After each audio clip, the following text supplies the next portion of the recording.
রাজনীতির ময়দান আর দাবার বোর্ডের মধ্যে খুব একটা পার্থক্য নেই।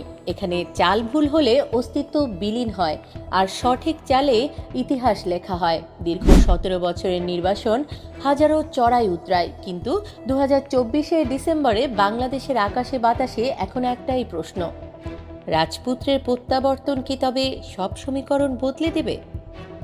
24 ডিসেম্বর রাত লন্ডন থেকে ঢাকার উদ্দেশ্যে উড়াল দেবেন তারেক রহমান। ঘড়ির কাঁটা যখন 25 ডিসেম্বর সকাল 11:45 ছুঁই তখন ঢাকার মাটিতে পা রাখবেন তিনি।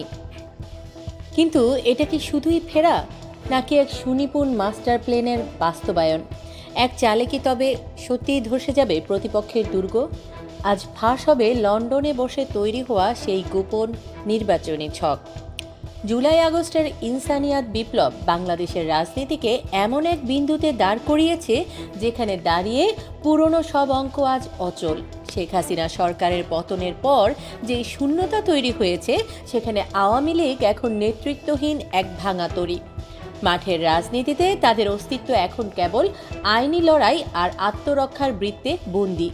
কিন্তু প্রকৃতি শূন্যস্থান পছন্দ করে না, আর এই শূন্যতা পূরণের জন্য তারেক রহমান দীর্ঘ সময় ধরে নীরবে বুনেছেন এক জটিল জাল। বিশ্লেষকরা বলছেন এটি কোনো আবেগী ফেরা নয়, বরং এক ঝটিকা রাজনৈতিক আক্রমণের শুরু।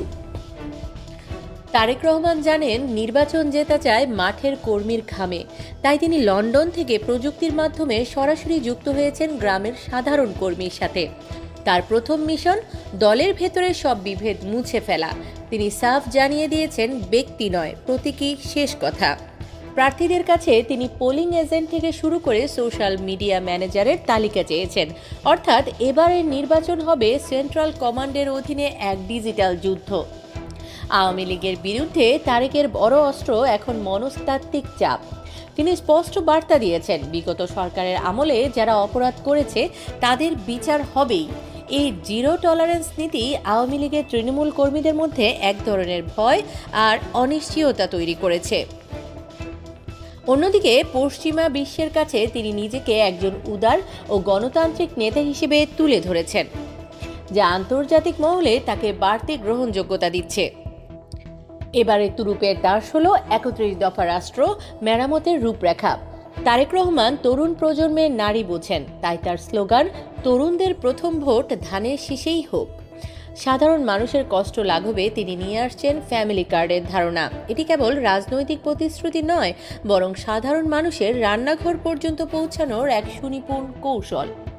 অভিজ্ঞ রাজনৈতিক বিশ্লেষকদের মতে আওয়ামী লীগ এখন আদর্শিক এবং সাংগঠনিক উভয় সংকটে।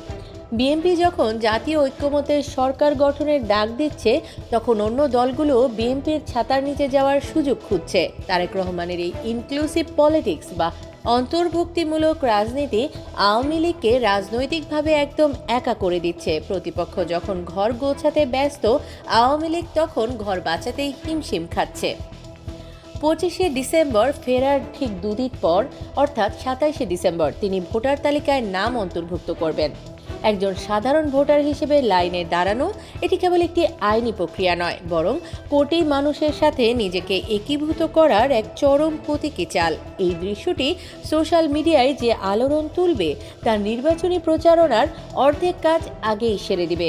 তবে রাজনীতি অনিশ্চয়তার খেলা। তারেক রহমানের এই নীল নকশা কি নির্বিঘ্নে বাস্তবায়িত হবে, নাকি পথের কাঁটা হয়ে দাঁড়াবে নতুন কোনো রাজনৈতিক সমীকরণ? উত্তর দেবে সময়। তবে এইটুকু নিশ্চিত, 25 ডিসেম্বরের পর বাংলাদেশের রাজনীতির মানচিত্র আর আগের মতো থাকবে না। আপনার কি মনে হয়, তারেক রহমানের এই এক চাল কি সত্যি কিস্তিমাত করতে পারবে, নাকি আওয়ামী লীগ ফিরে আসবে নতুন কোনো চমক নিয়ে? কমেন্টে আপনার মূল্যবান মতামত জানান। ভিডিওটি ভালো লাগলে শেয়ার করুন। সত্যের সাথে থাকুন, আমাদের সাথে থাকুন। এতক্ষণ দেখছিলেন আমাদের নিউজ চ্যানেল বাংলা ভয়েস। প্রতিদিন দেশের সকল আলোচিত নিউজ শুনতে চাইলে সাবস্ক্রাইব করুন আমাদের চ্যানেল, সেই সাথে অন করে রাখুন বেল আইকন।